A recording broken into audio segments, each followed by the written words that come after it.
Fils d'un gondolier vénitien, Domenico Maggiotto est né à Venise en 1712.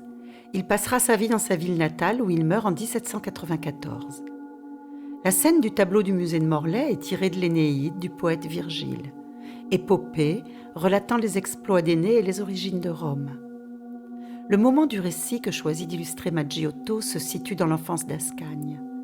La nuit de la prise de Troie, son père, Énée, et son grand-père Anchise s'interrogent sur la décision qu'ils doivent prendre, quand soudain, ils voient une flamme légère voltiger autour de la tête d'Ascagne sans lui brûler les cheveux.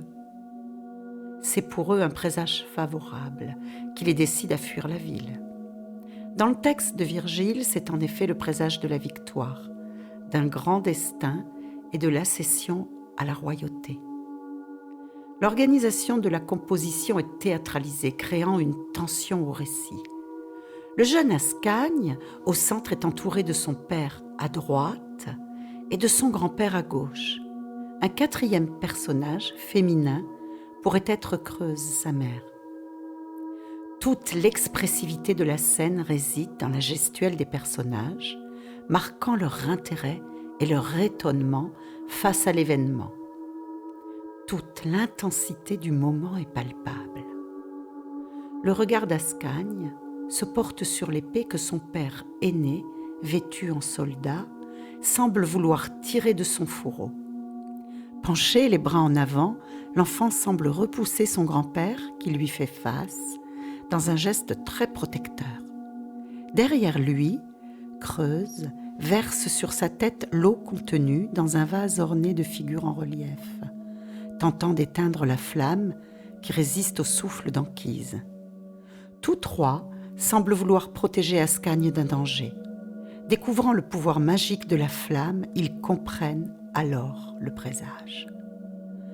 Toutes les figures se détachent avec vigueur sous le jeu dramatique des lumières et des ombres. Elles sont coupées à mi-jambe, étroitement cadrées dans un format allongé. L'espace est sans réelle profondeur, simplement suggéré par un fût de colonnes en fond qui plante le décor.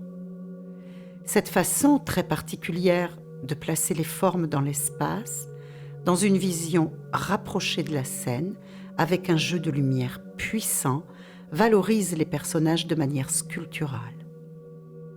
Le type classique des figures atteint son paroxysme dans l'unique personnage féminin de la scène qui paraît taillé dans le marbre à la manière des statues gréco-romaines. L'œuvre s'inscrit dans la tradition coloriste et luministe de Venise. Les couleurs sont riches et puissantes. Drapés et panaches rouges, tuniques bleu-gris se découpent avec netteté sur un fond sombre.